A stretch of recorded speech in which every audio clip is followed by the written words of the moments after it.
அனைவருக்கும் வணக்கம் நண்பர்களே. இன்னைக்கு வேலியிருக்க பைமை சேனலில் எதை பற்றி பார்க்க போகிறோன்னா, சித்ரா பௌர்ணமியில் எப்படி திருவண்ணாமலையை கிரிவலம் வரணும், திருவண்ணாமலையினுடைய சிறப்புகள் என்னென்னு தெரிஞ்சுக்கணுமா? இந்த வீடியோவை ஸ்கிப் பண்ணாமல் பாருங்கள்.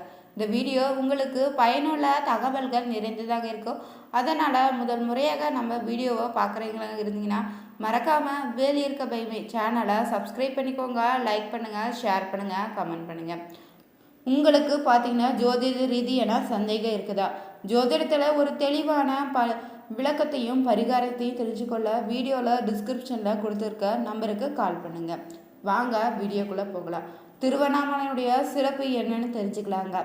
திருவண்ணாமலை கோவிலில் பார்த்தீங்கன்னா தலத்தை சுற்றியுமே 1008 லிங்கங்கள் புதைந்து இருப்பதாக சொல்லப்படுதுங்க. திருவண்ணாமலை ஈசனை மனதள தினமுமே நினைத்தீங்கன்னா நிச்சயம் முத்தி கிடைக்குங்க. மார்க்கண்டேய முனிவர் பார்த்தீங்கன்னா நந்தி பகவானுக்கு அருள் இருக்காரு. வள்ளலால மன்னன் பார்த்தீங்கன்னா நினைவு நாளில் தாங்க அவனுக்கு இன்றுமே திருவண்ணாமலை ஈசன் திதி கொடுக்குறாராம். வினையை நீக்கக்கூடிய மலை உருவல திருவண்ணாமலை அமைஞ்சிருக்குது. திருஞான சம்பந்தருமே தன் பாடிய ஒவ்வொரு பதிகத்திலுமே பதிகத்திற்கு 9 பாடல்னு அண்ணாமலையார குறிப்பிட்டிருக்காரு.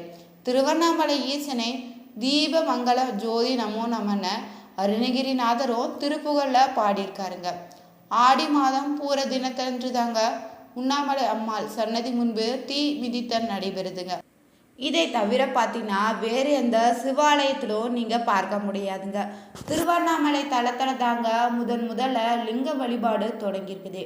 மகா சிவராத்திரி தொடங்கியதுமே இந்த தலத்தில் தாங்க புராணங்களில் குறிப்பிட்டிருக்காங்க. திருவண்ணாமலை தலத்தில் சிறப்புகளே பார்த்தீங்கன்னா கோவில்களை விக்கிரகத்தை பிரதிஷ்டை செய்யும் போது அஷ்டபந்தனம் செய்வது தாங்க வழக்கம். ஆனால் இந்த திருவண்ணாமலை தலத்தில் மட்டும்தாங்க தங்கத்தை கொண்டு தாங்க சொர்ண பந்தம் செய்து லிங்கத்தை பிரதிஷ்டை செய்திருக்காங்க. திருவண்ணாமலை கார்த்திகை தீபத்துக்கு நிகராக இதுவரையுமே பார்த்தீங்கன்னா எந்த ஆலயத்திலுமே ஜோதி வழிபாடு ஏற்படலைன்னே சொல்லலாங்க.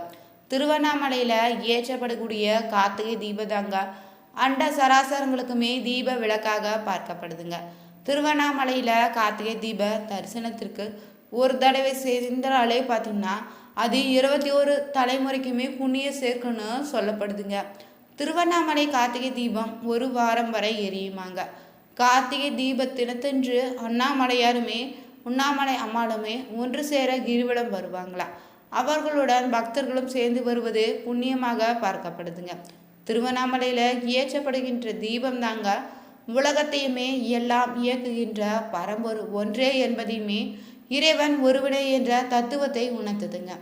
கார்த்திகை தீபத்தன்று அதிகாலை தாங்க திருவண்ணாமலை கோவிலில் பரணி நேரத்தில் ஏற்றப்படுகிற தீபம் பரணி தீபமாக சொல்லப்படுதுங்க.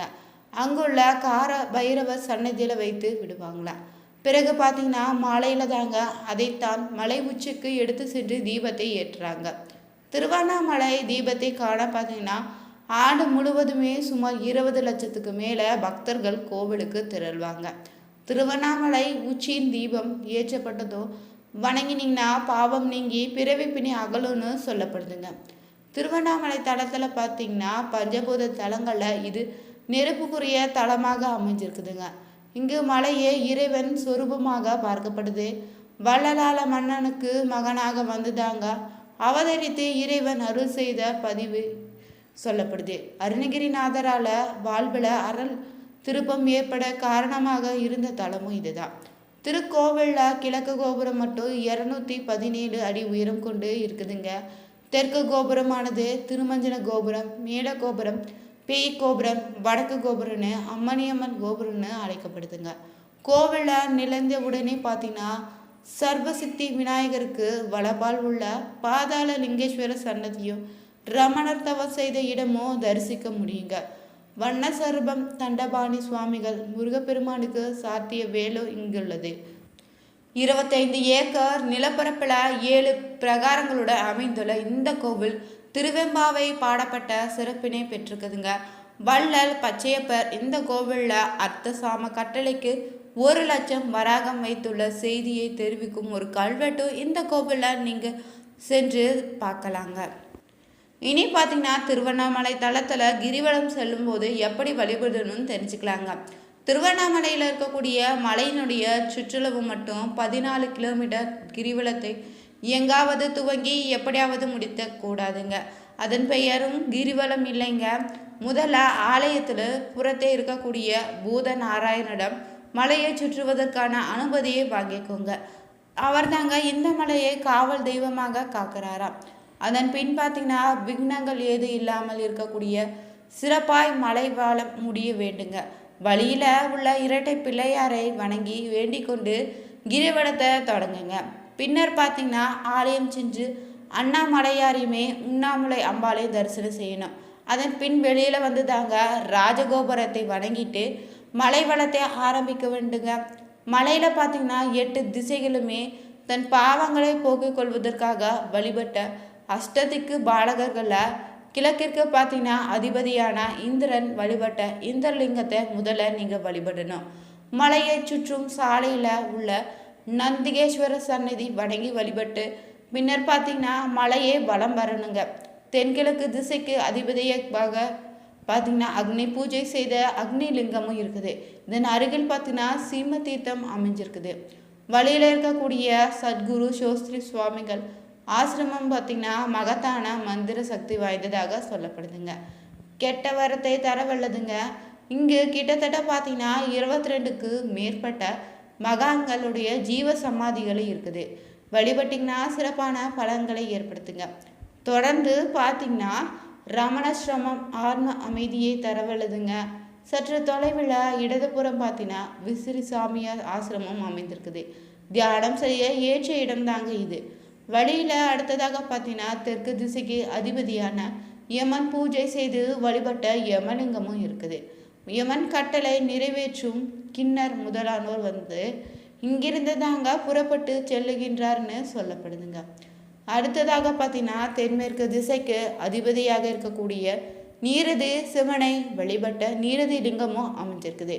இங்கு வணங்கிய பின்பு தாங்க தெற்கிலிருந்து மேற்கில் திரும்பும் மலைவிழ நின்று மலையை தரிசிக்கணுமா. இந்த இடம் பார்த்தீங்கன்னா பார்வதி தேவிக்கு ரிஷப வாகனத்தில் சிவபெருமான் காட்சி அளித்த இடமாக பார்க்கப்படுது. இதனால் இங்கு மலையினுடைய முகப்பலை பார்த்தீங்கன்னா தெரியக்கூடிய நந்தியும் தலையை வணங்கி செல்ல வேண்டுங்க. அடுத்து பார்த்தீங்கன்னா அருணாச்சலேஸ்வரர் கோவிலுக்கு நேர் எதிரில் திருநேர் அண்ணாமலை கோயில் இருக்குது. இங்கு உண்ணாமலை அம்மான் தீர்த்தம் அருகிலேயே அமைந்திருக்குது. அதனை வழிபட வேண்டுங்க. வழியில் பார்த்தீங்கன்னா அடிமுடி சித்தர் ஜீவ சமாதியும் இருக்குதுங்க. இங்கே தியானம் செய்தால் மகத்தான புண்ணிய பலன்கள் உங்களுக்கு ஏற்படுங்க. அடுத்ததாக பார்த்தீங்கன்னா சூரியன் வழிபட்ட லிங்கம் மேற்கு திசைக்கு அதிபரான வருணன் வழிபட்ட லிங்கமும் வருணலிங்கமாக காட்சியளிக்குது. அதனை வழிபட பிறகு பிரம்மம் வழிபட்டு செய்த பாவங்களை போக்கிக் கொண்ட ஆதி அருணாச்சலேஸ்வர் கோயிலும் இருக்குது. கோயிலை அடி அண்ணாமலையார்னு அழைக்கிறாங்க. இங்கு அவசியம் தரிசனம் செய்யணுங்க. மாணிக்கவாசகர் வந்து திருவெண்பாவை அருளிய இடமாக இது பார்க்கப்படுது. வடமேற்கு திசைக்கு அதிபதியான வாயுலிங்கமும் அமைஞ்சிருக்குது. சிறிது தூரம் சென்றீங்கன்னா வடதிசைக்கு அதிபதியான குபேரன் வழிபட்ட குபேரலிங்கமும் இருக்குது. இடுக்கு பிள்ளையார் கோவிலும் இருக்குதுங்க. இங்கிருந்து மலையை பார்த்தீங்கன்னா 5 முகங்கள் உங்களுக்கு தெரியுங்க. இதுதாங்க சிவனுடைய பஞ்சபூதங்களாக பார்க்கப்படுது. மலைவள பாதையில் இருந்து சுடுகாட்டுக்கு பிரியும் தனி பாதையில் பார்த்தீங்கன்னா கிழக்கு அதிபரான ஈசான் வழிபட்ட ஈசானிய லிங்கமும் இருக்குது. வழிபட்ட வழியில் உள்ள அம்மணி அம்மாள் மற்றும் ஈசான்ய மடத்தில் ஜீவ சமாதியாக இருக்கக்கூடிய ஈசான்ய ஞான தேசிகரையும் வணங்கி வழிபடணும். இதனை அடுத்து பார்த்தீங்கன்னா எதிரே ஒரு சிறிய விஸ்வ பாருட சன்னதி இருக்குது. அதை அவசியம் வணங்கி வாங்க.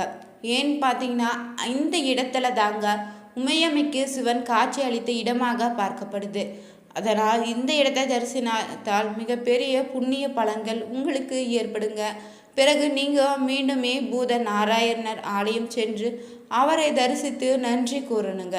தீபம் ஏற்றி வழிபட்ட பின்னர் வழித்துணையாக விக்னங்கள் இல்லாமல் காத்த இரட்டை பிள்ளையாருமே வணங்கி வழிபட்ட பின்னாடி தாங்க அருணாச்சலேஸ்வர் ஆலயம் சென்று தரிசித்து பிறகு தாங்க மலைவளம் முழுமையாக பூர்ணத்துவம் அடையுது. இந்த பதிவு பார்த்திங்கன்னா திருவண்ணாமலை கோவிலில் சிறப்புகள் என்னென்னு தெரிஞ்சுக்கொண்டா. திருவண்ணாமலை கோவிலுக்கு நீங்கள் பௌர்ணமி இல்லை அமாவாசை நாட்களில் கிரிவலம் செல்வதாக இருந்தீங்கன்னா மேலே கூறிய முறையில் பின்பற்றி அண்ணாமலையாரின் கிரிவல பாதையை சென்று என்ஆர்சலேஸ்வரருடைய முழு அருளும் உங்களுக்கு கிடைக்குங்க. இந்த வீடியோ உங்களுக்கு பிடிச்சிருந்தா லைக் பண்ணுங்கள், ஷேர் பண்ணுங்கள், கமெண்ட் பண்ணுங்கள். மறக்காமல் நம்ம வேலியிருக்க பைமை சேனலை சப்ஸ்கிரைப் பண்ணிக்கோங்க. கூடவே பெல் பட்டனை கிளிக் பண்ணிக்கோங்க. அனைவருக்கும் நன்றி நண்பர்களே.